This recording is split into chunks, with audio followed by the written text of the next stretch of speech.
Hello everybody and welcome back to another Genshin Impact video, and in today's video I wanted to do a banner prediction for 2.2 and also a little bit of story.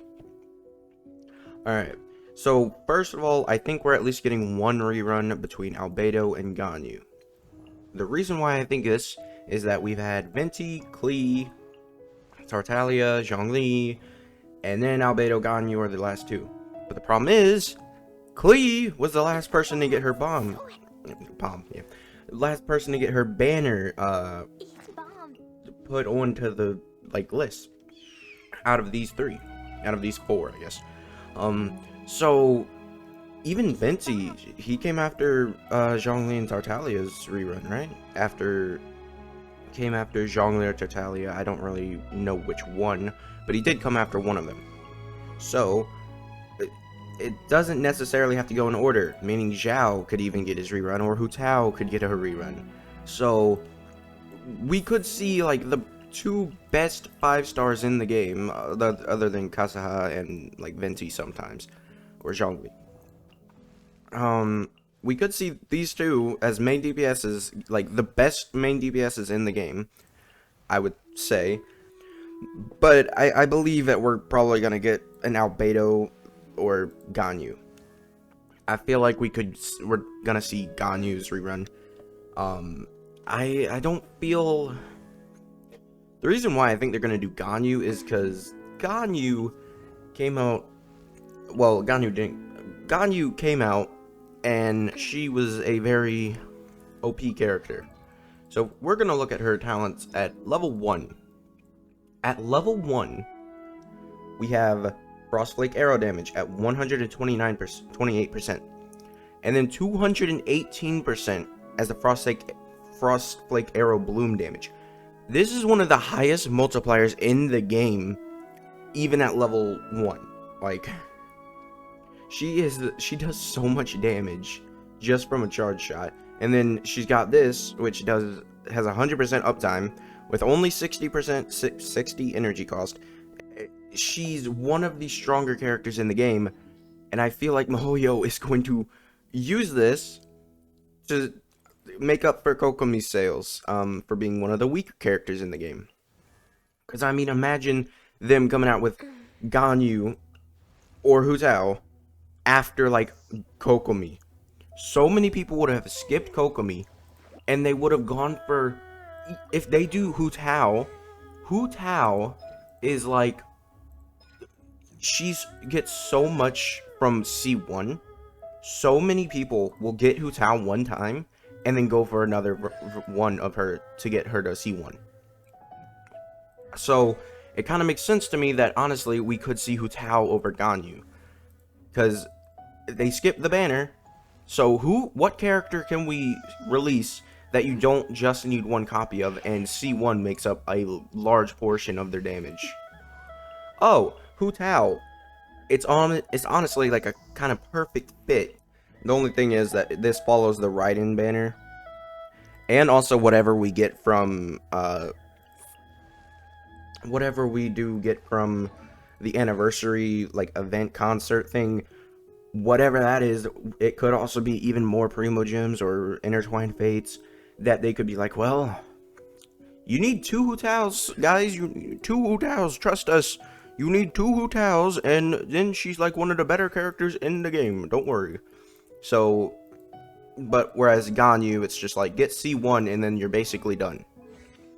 Although it does give her cryo res decrease for a little bit. At maximum, this is around 230, and this is like 370-ish. That will take you to 500%. So you charge one attack, then you use this, then you take another charge, then you use this again, and you take another charge after that. That's 1500 attack in like 3 seconds. One of the most broken characters in the game at C6 is literally Ganyu. Now, Zhao. Personally, I don't like Zhao. He's clunky to me. I got him, and I was super excited to use him, and then somehow he kept dying even, like... Because this, I do need to level this up to level 7 to get the 2%, but I'm not wasting any more materials on him until I have other characters that I know are definitely going to make my account better. Whereas Zhao is like a 50-50 whether his talents will actually increase my account to like help me with Spiral Abyss. Now for Albedo, another character that I just skipped this character. He's a boring character to me. I don't want to play him. But Albedo, I feel like we could see. Honestly, I don't think we could get Albedo. The more I think about it. So this is what damage you're really looking for, and on his defense, and then like this. I would say Albedo's not that good. He's not that hype of a character. So I don't think that we'll be getting a Albedo banner. Because Albedo is a not really hyped character. He's not really too broken, even if he isn't hyped for certain people. Because Albedo, I don't like his character because he's very boring.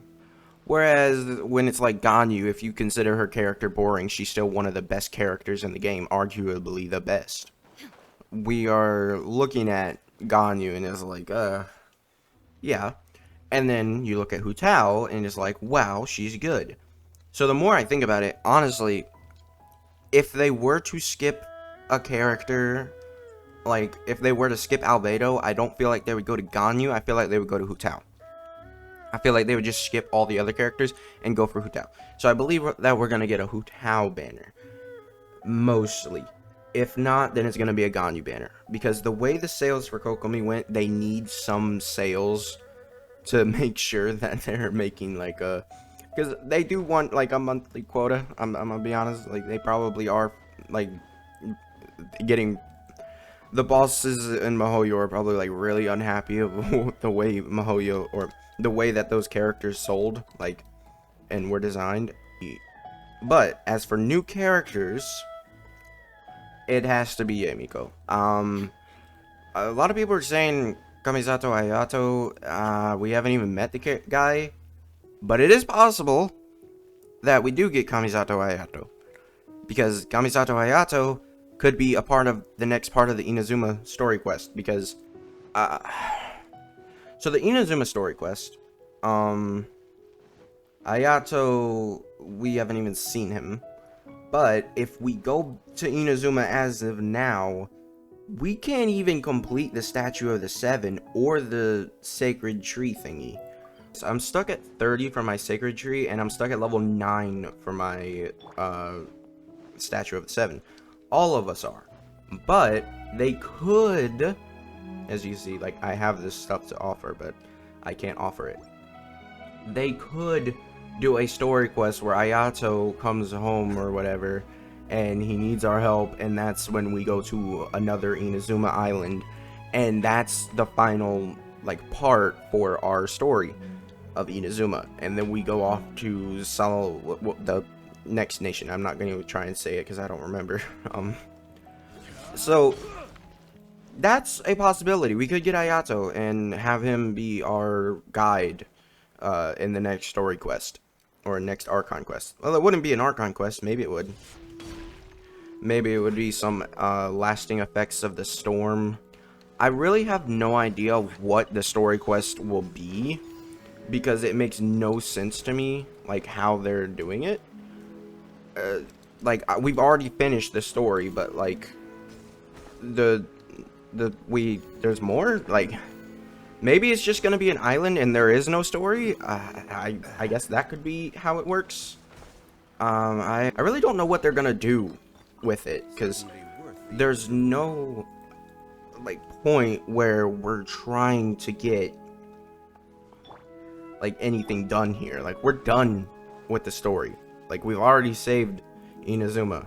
Like, I have there's no direction where the story can go. It's gonna be a completely new story, part of the Inazuma, if there is a story. It could just be Hayato's story quest, and that's like where they grew up or some, I don't know. They grew up in the Kamisato house, from what I know. So yeah, I believe that there's gonna be an extra island, like, right here, and then that'll be how we end Inazuma completely.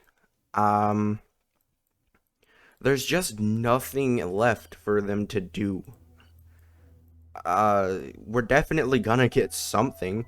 Maybe that could even be for 2.3 in New Island, but I don't feel like they would make us wait that long. We've been getting Inazuma this whole entire time, and they're just gonna make us wait a whole nother update. I feel like Yae Miko will probably be the last character that we're getting. I feel like Yae Miko is gonna be the last character that we get ever, I feel like Yae Miko is gonna be the last character, and honestly, they could easily make her like one of the best characters in the game after Kokomi, because they realize now, oh wait, we can't just make a character and have everyone like it. Kokomi was absolutely awful for sales. No one summoned for Kokomi.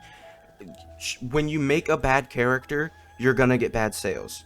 So I could see them going overboard and overreacting about Kokomi and just throwing like insane like multipliers onto Yae Miko or Kamisato Ayato. I feel like we could see like the potential best unit in the game or best character in the game completely. Maybe not for like support ability, but whatever role that character will fulfill, they will be the best character in the game. Because they've done too many characters now that are like so underwhelming. Because I'm gonna admit it, Yoimiya, she's not as good as like Hu Tao. Like, we're in a game state where like if a character does not compete with another character, it is kind of stupid. Because why are you gonna make a character that's just not, that is clear as day, not as good as this character or this character? Like, make them competable, make them have things, 20% attack bonus, 10%. We're just not even gonna count the stacks from this. 10% attack bonus just from using her ult is not good enough to make her an actual support. I only crowned this because it does damage also. It does like 12,000 damage even on her DPS build. I don't understand why why MiHoYo thinks that, oh, we're gonna have a whole bunch of characters that are like underperforming. Even Ayaka, she's like one of the better support characters in the game, but like they turned her into a main DPS and you have to sprint every 5 seconds. That costs stamina. Like, you can't just not you can't use Ayaka and then say, well, yeah, no, she's good, I get my cryo for 5 seconds. If you're fighting the wolf boss and you sprint, you literally cannot do damage to him. There is no way for you to do damage to him unless you switch out, which is just, why do we need to switch out just because we sprinted?